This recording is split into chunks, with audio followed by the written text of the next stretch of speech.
Welcome back, everybody. All right, so there's a couple things that we can actually do here, and I'm just going to clean this up a little bit, and I'm just going to go ahead and get rid of that here. Okay, so everything still works. I can type in anything that I want here, and everything still works. It's actually quite awesome here. Now, you can actually call functions within functions. Now, this is really important because you don't want, imagine if you had like a really complicated program that was several pages. You wouldn't want all of that in one function. You'd want to change it up, and there's several ways you can do this. You can actually put another function after the function, or sometimes you can actually call a function in a different file.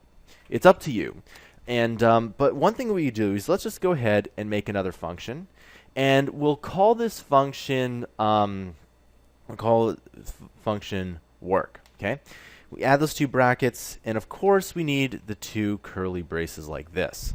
Okay, so now that we have function work here, and for some reason that error has been popping up lately, but you don't need to worry about it. It just means that my work is not going to get saved. Now, watch this here. If I go ahead and I cut this out and I paste it in here, nothing ends up happening. So I type something in here and it doesn't work, and that makes perfect sense because as of now, when we click this button, we're still calling this function here.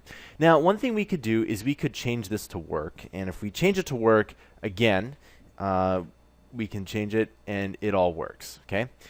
Simple enough, but that's not what I want to do.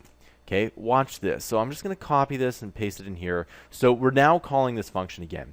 If you want to call work, all you have to do is type in the function name, and that's it. So what's going to happen is that when it calls this function here, it's going to go to change the text, and it's just going to call work here. So if I type in the word fun, it should work. All right, and that's all it is. Now you're probably wondering, in this specific example, this is ridiculous, right? But you do need to call functions later, and especially in programming, it's a fairly important option here. So especially in games here, because if I just go ahead, and if you guys are into game development, I can just show you something that's just a kind of a little thing here for games. So there's usually an update method. And what this update method is that it constantly runs on a loop, because games always run on a loop, like it's always refreshing. And then in here you have, for example, score update, and it calls that function. And then you'll have something like lives update. You'll have that function, player logic, etc.